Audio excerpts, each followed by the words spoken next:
هل لك سر عند الله بينك أنت وبين الله ẹ̀yin jama هل لك صدقات yìí máa tò ní ọlọ́run ní kó tó bá wa láyé àdúpẹ́ fún ọlọ́run kò tọ́ka sí nǹkan méjì bí ìbá ṣe kẹ́ ọlọ́run lérè wa kò tọ́ka sí nǹkan méjì bí ìbá ṣe ń pè nípa ní àsùnmọ́ ikú ìjọ kan wà wọ́n polongo ikú lé wa lórí pé lágbájá òun náà ti lọ o ó ní inna lillahi wa inna ilayhi raji'un orí ń tọ́ka sí ni ọlọ́run sì fi ń pa òwe fún wa ní pé gbáradì ọ̀dọ̀ ọlọ́run wá tó sọ níbi tó ṣe ká ní gbẹ́ngbà tí ọ̀rọ̀ wọ ò fẹ́ mọ iye ọlọ́run dáadáa mọ́ ó ní alam ya'ni lilladhina amanu an takhsha'a qulubuhum li dhikrillah wa ma nazala minal haqq ọlọ́run ní sásìkò tí tóni tẹ́pá yèmí ọlọ́run ọba ìbéèrè ni o ọkùnrin tó fèsì ìtumọ̀ ẹ̀ níbi kí ni àpáyọ̀ ọlọ́run àbẹ̀rù ọlọ́run ní sásìkò tí tó gbogbo ìrírí ayé tẹ́ ń rí yìí níbi ìmọ̀ yí nǹkan padà sọ́wọ́ mi ìbẹ̀ ṣe mọ́ tẹ́lẹ̀ rí ṣé kò tó kẹfì páyèmí ọlọ́run wa ma nazala minal haqq èèwọ̀n tí mo sọ̀ kalẹ̀ fún yín tó já sí pé kìkìdá òdodo ni kò pamọ́ sí yín ṣé kò tó lẹ́rìí tẹ́fì páyèmí ọlọ́run ọba ọlọ́run lò ní kóró fẹ́ni kọ̀ọ̀kan wa pẹ̀lú bẹ́ẹ̀ náà a kò ní fọ́nfọ́ra wípé ajáyé díẹ̀ sí ọlọ́run dákun má jẹ́ ajáyé láyé kálọ̀ jìyà lálùkìyámà èyí tí a gbé yẹ̀wò níwọ̀nba lẹ́nu torí àsìkò òun náà ni al-aamul jadid ọdún tuntun èyàn fẹ́ni tó bá mọ oṣù lárúbáwá lóṣù tó kàákún tó máa ń pé ohun tí mùsùlùmí gbọ́dọ̀ mọ̀ ṣùgbọ́n èmi dúpẹ́ fọ́lọ́run lórí wípé lánàá kan bó ṣe wà yìí kọ́ ló wà ní àná kan oṣù tí òyìnbó làá máa ń kà ló gbajúmọ̀ ló wà nù agbárí wa tó bá di fẹ́ oṣù náà àwọn máa ń ta ẹran táwọn ìtàn ṣe wọ́n padìẹ pé àwọn ṣe àjọyọ̀ ọdún tí ó dópin àfẹ́mọ́dún mi ní ohun tá a máa ń ṣe tẹ́lẹ̀ rí ṣùgbọ́n alhamdulillah bimururi zaman al-umur tataghayyar báyìí náà ṣe ń lọ níwọ̀nba àti àwọn wáàsí tí à ń gbọ́ àwọn àyípadà ìbá Islam ọlọ́run a dúpẹ́ fún ẹ nínú àyípadà tí ń bá náà la fi mọ oṣù Muharram ní àkọ́kọ́ oṣù tó já sí pé oṣù tá ń lò bọ̀ tẹ́lẹ̀ rí ó ti parí ọdún kan ó dúró ọdún kan ti lọ nínú ọdún tá a fẹ́ lò láyé tẹ́ tó bá kú láyé ni ọdún tuntun tá a wọnú ẹ̀ jó nìkan ní sink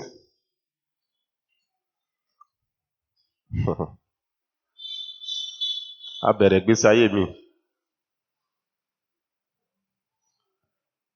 kí ló yẹ ká ṣe jàmá nǹkan àkọ́kọ́ tá a gbọ́dọ̀ kọ́kọ́ mójútó fọ́dún náà ní pé ọwọ́ ìyá mi Islam dákun ronú wò fún ọdún tí o lò tó parí ẹ̀ wá lọ mada amilta fiha gbé kí ló ṣe pẹ̀lú ẹ̀ ma hiya al-a'mal allati qumta fiha àwọn iṣẹ́ wo ló ṣe nínú ẹ̀ ẹ̀yẹ kò jókòó kòrò kò ṣe bí náà ṣẹlẹ̀ ní tí ń ṣe bẹ́ẹ̀ sẹ́ ẹni tó mayé láyé ni ẹni tó ní làákàyè ẹni tó mọ ibi tí ń lọ wọn mọ̀ ṣe bẹ́ẹ̀ ló fà mọ́ sọ pé tẹ bá fẹ́ rí ẹni tó jó ṣiṣẹ́ tòótọ́ tó jẹ́ olùṣòwò tó tọ́sẹ́ tí bá ń ṣiṣẹ́ bọ̀ tó bá dé ìparí oṣù àbí ìparí ọdún àbí ìparí ọ̀sẹ̀ ìmọ̀ ń jókòó ni yóò ṣe calcul gbogbo ohun tí wọ́n ṣe yóò mọ èyí tó jẹ́ èrè inú ẹ̀ yóò yọ èyí tó jẹ́ àdánù yóò gbé sí pẹ̀lú yóò máa wá refresh pé kí ni ohun tó ṣokùnfà èrè kóun lè bá àtúmọ̀nà náà fi kún owó náà kó lè bá fi pọ̀ jù báyìí lọ kí ni ohun tó ṣokùnfà àdánù kóun tètè jìnnà sí kóun bá tún kó báwọn ní ọdún tí ń bọ̀ àmọ́ wá nǹkan san kù san níbi kíni ọjà títà ọjà rírà ìlékún níbi ọ̀rọ̀ ayé àmọ́ wá ń lépa nǹkan 5% mo bójú ní 5% márùn nínú ọgọ́rùn-ún nínú ọ̀rọ̀ àlùkìyámà má purọ́ kẹsàn-án pé mo purọ́ o níbo ẹlẹ́bí ó lọ́wọ́ rí mi máa rí o dátùntún já fúnra wa tó sì já sí pé gbogbo ohun tí à ń kójọ yìí ó yí ẹ jù mí lọ ń pé ijọ́ kan ó da ọwọ́ lẹ̀ tó sì máa lọ bẹ́ẹ̀ onímú nǹkan kan lọ ìwọ̀nba ohun tí o múnú ẹ̀ fi ṣe nǹkan kalẹ̀ dàlùkìyámà nìkan ló kù pọ̀ lóye tó fún ọ lọ èyí tó kó lẹ̀ ńkọ́ yóò wá di ogún ológun àwọn tó ṣiṣẹ́ kalẹ̀ fún kọ́nà ń jẹ́ káwọn ọmọ ẹ tó jẹ́ ni táwọn ọmọ wa tó jẹ́ ó tó sàn ìyàwó bá jẹ́ ó tó sàn ló fi já sí wípé ẹni tó ní làákàyè tó jẹ́ ní ọlọ́run tó tọ́ ẹ̀rí ń pé irú wọn ni ó ká kàṣẹ́tì sẹ́yìn láti Muharram tọ̀hún fìdí Zulhijja ọjọ́ 12 oṣù kí ni nǹkan tí mo ṣe nù ẹ̀ ṣé àwẹ̀ náà ni mo gbà dáadáa ni àbí gbólóhùn la ilaha illallah tí ọlọ́run tó ṣàlàyé fún wa dáadáa ní al-Qur'an èyí tí ànábì wa Muhammad sallallahu alayhi wa sallam tó ṣàlàyé fún wa dáadáa ní súnà ṣé òun ló sọ dáadáa ní abóòsọ ti bàndílì abóòsọ ti jó abóòtẹ̀wá sọ̀kan rárá abóòwà náà ẹni tí ń fi ẹnu fi ṣe spọ̀ níbi àwọn àdìkárù tó ń pè sí ọ̀pọ̀ bẹ́ẹ̀ láyé ẹnu yìí máa ń ṣe spọ̀ o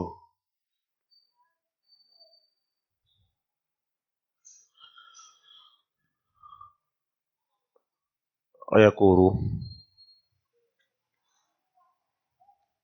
gbólóhùn la ilaha illallah ẹ̀ka tó sọ fúnra níwọ̀n bá gbólóhùn la ilaha illallah nínú ọ̀rọ̀ ànábì wa Muhammad sallallahu alaihi wasallam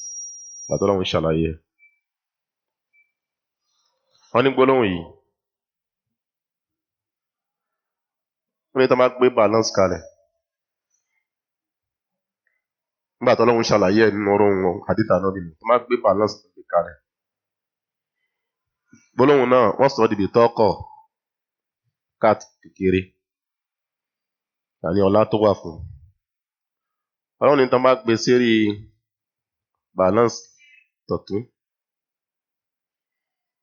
wọ́n wá gbé ayé àbí sánmà méjèèjì àtilẹ̀ méjèèjì àti ohun tí ń bẹ láàrin àwọn méjèèjì bó ṣe pọ̀ tó yẹn ká wá gbé ohun náà sí balance kejì wọ́n ní kí ni máa láti bí hinna la ilaha illallah gbólóhùn náà mo ti sọ níwọ̀n bá ṣìgọ́n mo fi sọ yẹn sẹ́ yóò tẹ̀wọ̀n ju ohun tí mo sọ lẹ́ẹ̀kan tẹ́lẹ̀ lọ. báwo ni wọ́n sọ tiẹ̀ gbà ibi ẹ̀kọ́ ṣubú níbẹ̀ ọ̀ pàṣẹ ẹ yẹ kó mọ ohun tó ṣe kó yẹ kó ṣe lẹ́ẹ̀kan náà ìrun tán ni kò kí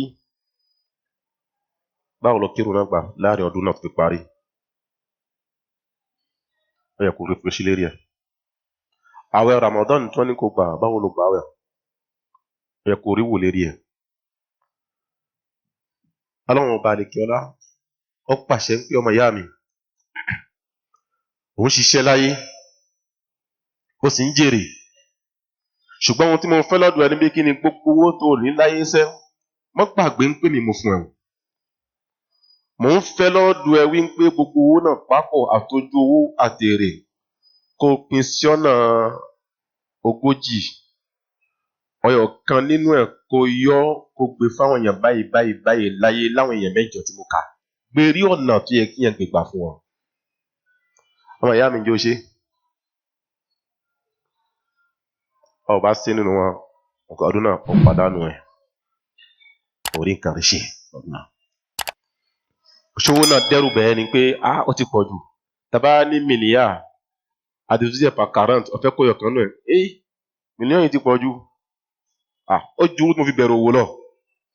Ọ̀dà. Ó ju owó tó fi bẹ̀rẹ̀ òwò lọ. Èyí tó wá nísìnyí kọ́ kò ju owó tó fi bẹ̀rẹ̀ òwò lọ ni. Wọ́n ní milliardaire ni ẹ́. Àbí wá o? Owó tó fi bẹ̀rẹ̀ òwò kò ju 25 million lọ. Ṣùgbọ́n lónìí ń kọ́ di milliard.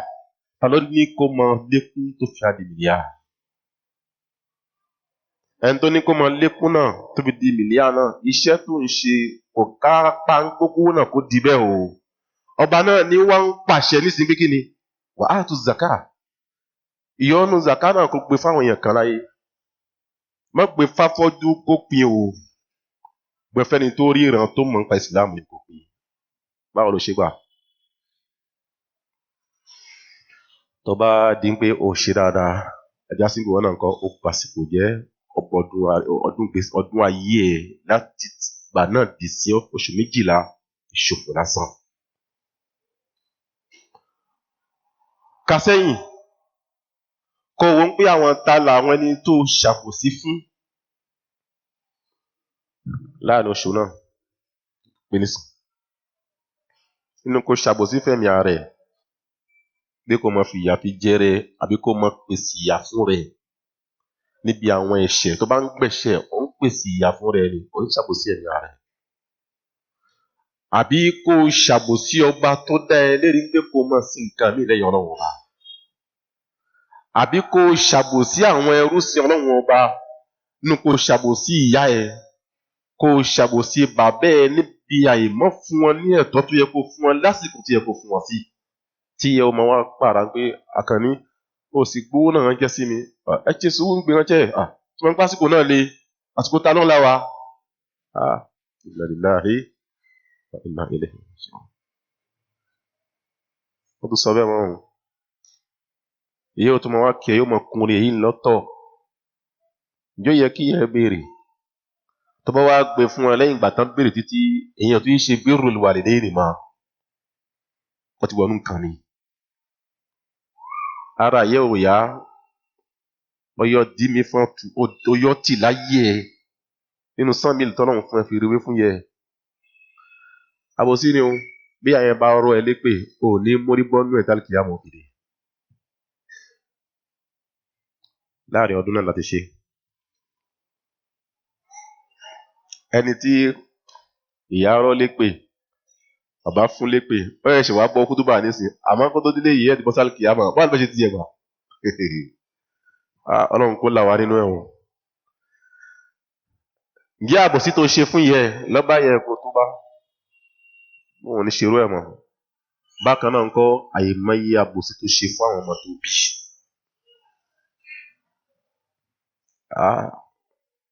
Tó bá di pé o bá ráyè sí ọmọ ẹ láre, o kọ́mọ lẹ́sìn bó ti yẹ kó o kọ́mọ lẹ́sìn, o ṣàbòsí ọmọ náà ni. Ohun tó sì ṣokùnfà lénìí tá a fi ráyè kọ́ àwọn ọmọ lẹ́sìn bó ti yẹ ká kọ́ àwọn ọmọ lẹ́sìn lẹ́nu pé ọ̀rọ̀ ayé ti tán wọn lójú ọ̀rọ̀ àlùkìyámà lọ. Àwọn ọmọ ọwọ́ rẹ̀ sì mú mọ́ lónìí. Ọmọ dàgbà lẹ́gbẹ̀ẹ́ wa, takbiratul ihram kò mọ̀ ṣe. Ó sì ti bàlágà, kò mọ jẹ́ nọ́mbà wẹ̀, ọmọ lábẹ́ ẹ̀. Kí ló ṣe sí ìdágó náà? Tọmọ náà bá lọ kú bẹ́ẹ̀, tó ti bàlágà tó kú bẹ́ẹ̀, tó fi lọ́wọ́ náà, bàbá ò ṣàbòsí ọmọ náà ni. Ó ṣàbòsí ọmọ náà. Ẹni tó gbòyàn sí kò ní ọlọ́nà gbà níwájú Ọlọ́run wa. Ló já sí pé àwa tá ń bímọ káàkiri kò ń pé ànábì sọ̀rọ̀ bí kíni tazawwajul wadud. Àmọ́ kàdísì yẹn gbádùn bí ní kíni ká fẹ́ yàwó kíyàwó pọ̀, ká bímọ kọ́ mọ́ pọ̀, fa inni mukaththirun bikum yawmal qiyamah ànábì sọ. Irú tiwọn kọ́ o. Irú ẹ̀kọ́ o. Tẹ́ pé ọ̀pá àti tiẹ̀ kò síbi tí ó lè wọ̀. Ó fi ń jagun kiri ìgboro ogun ṣètọ́n. Àwọn ọmọ wa pọ̀ lọ rẹpẹtẹ. Ìyàwó kan ọmọ kan, ìyàwó kan ọmọ kan, ìyàwó kan ọmọ kan.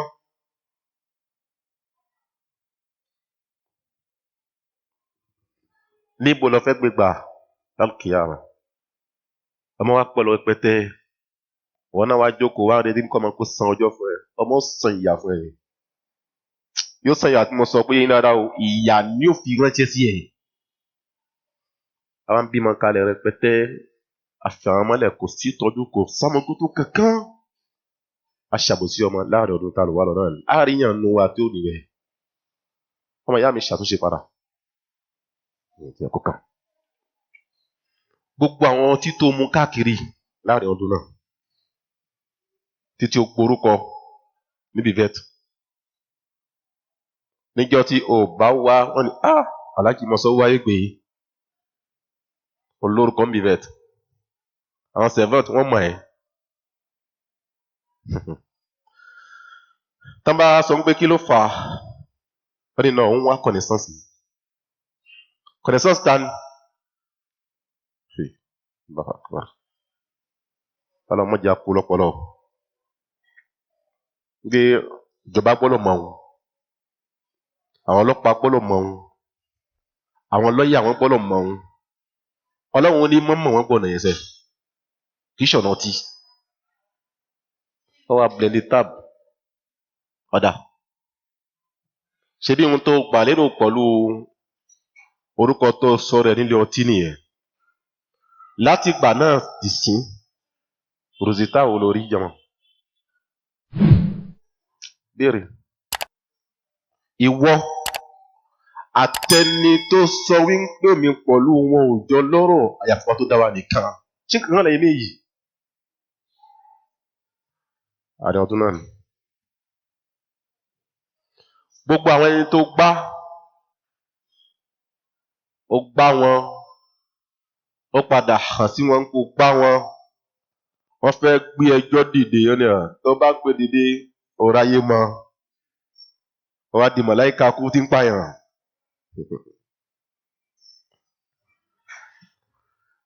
nínú ọjọ́ táwọn lò yìí náà ni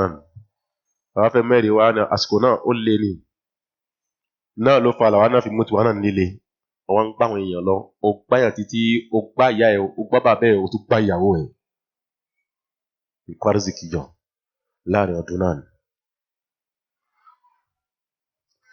jọmọ nígbà bíbí kí ni bó ṣe ń ṣe àwọn èèyàn kan ṣe lánàá wọn ti lọ níjọ́ kan ọjọ́ kan wọn náà padà lọ ní wọn gbọ́dọ̀ jábọ̀ fún Ọlọ́run tó bá fi kú bẹ́ẹ̀ àbọ̀ kí ènìyàn fẹ́ jẹ́ fún Ọlọ́run kí ni wọn tó wá kàn lẹ́yìn aqulu ma tasma'una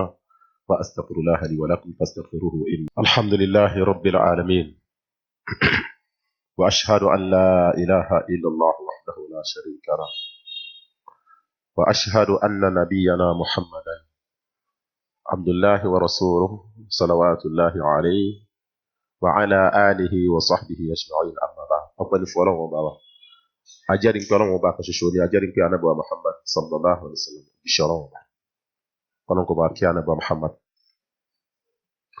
gbogbo ohun tí a kà sílẹ̀ tó já sí pé láàrin ọjọ́ tá ń lò láyé inú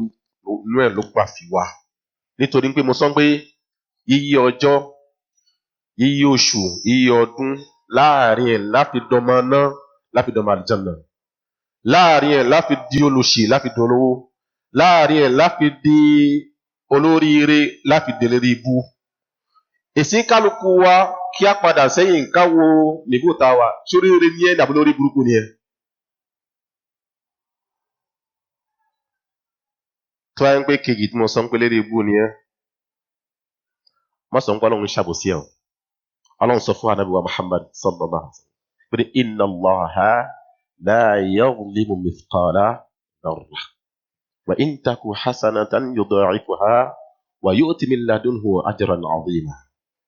Ọlọ́run ní inna Allaha dájúdájú ọba tó yẹ ká sí lódodo la yadhlimu mithqala dharra bọ́mọ náà gún ṣe kéré tó yẹ bó ṣe kéré tó ní àbòsí tó kéré bẹ́ẹ̀ Ọlọ́run yìí fi kẹ̀yẹ̀ tẹ́lá yìí o ló fi já sí pé bí ẹ̀ka bá ń bẹ láyé tí ó rí pé iná ò tán lára ṣíṣí tọ̀hún kó padà sẹ́yìn kóró oríwò ó súnmọ́ ó ti ṣàbòsí fáwọn èèyàn kan ó ti ṣekú ṣe kan káàkiri títí Ọlọ́run wá bẹ̀rẹ̀ sí ní sẹ̀sán fún un ó wá rí pé ètò ìgbésí ayé tòun kò jókòó kò mọ̀ pé ibi tọ́lọ̀ tòun ti kọ́sì sí ìsìn wá jókòó máa rólé ọkọ̀ kan ṣọ́tí ni ṣé ṣìnà ni ṣólè ni ṣogbáyàn ni ìwọ àti bàbá ẹ̀ báwo lẹ wà àwọn ọmọ àbòsí wo ló ṣe fún wọn ìyàwó ẹ̀ báwo ló maltraite ẹ̀ nínú lébà fi kan gbogbo àwọn ọ̀rẹ́ pátá tí ẹ̀kan ò lè súnmọ́ ẹ mọ́ wà á rí yẹn dáadáa ó rí kan nínú ta wí tí ń jẹ́ àkóbá fún ẹnu gbèsè ayé ẹ̀ fi débi kí ni ẹbọ yẹn wọn tẹ̀ wá sí sọmọ́. tó bá wo bẹ̀sẹ̀ ó ní pé ọ̀rọ̀ ẹ ó lọ lọ́mọ bì kan níbẹ̀ tó bá ti wá rí ni pé bẹ́ẹ̀ ni nígbà kan mo pàdé eégún kan ọ̀rẹ́ bọ́lẹ̀ lọ́dún ẹ̀ mo bí ọ̀rẹ́ náà fún pé kó gbà padà. àbòsí ni o ẹnu òun kó kéré kódà nígbà kan mo ní pé eégún ń jó àbí ìsàngbé tó ń jó mo á dúró mo á wò bí ṣe ń kásẹ̀ gbà ń dùn mọ́ mi nínú ó ṣe mùsùlùmí gidi. àwọn kan kéékèèké ní ẹ̀ta yìí kàkùn ló kó bọ́ wọn jọ ọlọ́run ní àní ẹ̀bínú sí wọn sẹ́ wọn iṣẹ́ ẹ̀ sílẹ̀ gidi kan náà. bó ṣe ń ṣe yẹn tó dúró tó ń wò wọ́n ràn lọ́wọ́ ní pé bísímìláì tẹ̀síwájú ṣùgbọ́n ìwọ́ kò nu wọn òun tó ń kó nu wọn nínú kó nu wọn ọwọ́ pẹ̀lú tí ó wò wá yìí wíwò tó ń wò kí ló ń ṣe wọ́n ràn lọ́wọ́ ni ó ṣe kí ni ẹni gbó kéré lọ́dọ̀ títí wá wa huwa inda Allahi azim ọ̀dọ̀ ọlọ́run ṣe kí ni tóbi. ó gbogbo owó pùfọ̀ndẹ̀ káwá ní kí ni ẹ wá owó tí mẹ́gun fẹ́ fún owó náà fi yẹpẹrẹ wọn ni fún owó tán ní ká dá fọ́rọ̀ eégún tó wà nílẹ̀ gba kó méjì fún ọlọ́run kan fi kún kó méjì yẹn ìyá ńlá ìyàwó lọ́dọ̀ ọlọ́run ò fi lẹ̀ o. lọ́fi já sí pé bí yẹn bá ń bu ọlọ́run ọba sí máa ràn lọ́wọ́ lérí àbòsí náà bí kò tẹ̀síwájú ìwọ ni ọlọ́run lè mú ẹ̀mí ẹ̀gbẹ́ láwájá ìní fiẹ́lẹ̀ èmi mo lẹ́tọ̀ọ́ ìjọsìn kí ló dé tó ràn lọ́wọ́ lérí kíní yẹn.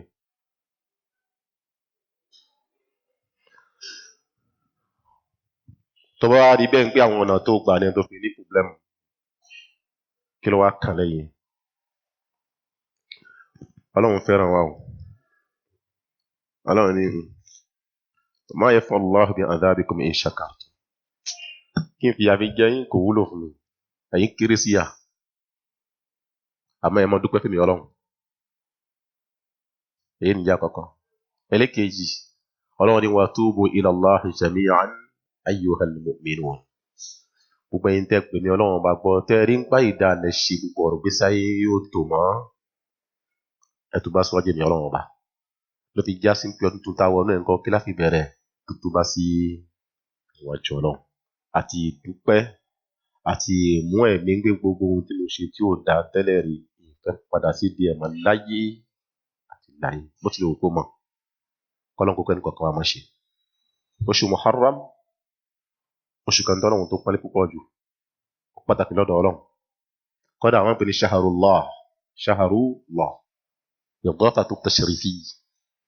ọlọ́run dédé máa ó fi oṣù náà fi sọ́dọ̀ àdébí ní oṣù èmi ọlọ́run ọba ni ọlọ́run fi ṣàpọ̀lẹ̀ oṣù náà ni.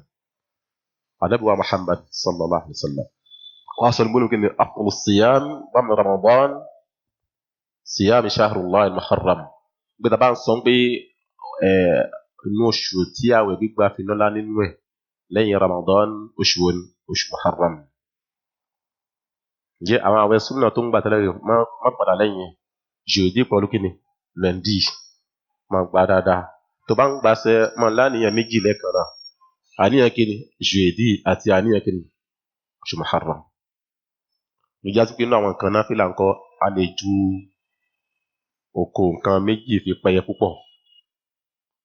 wọ́n ti yé nísìnyí èyí tó wá dáa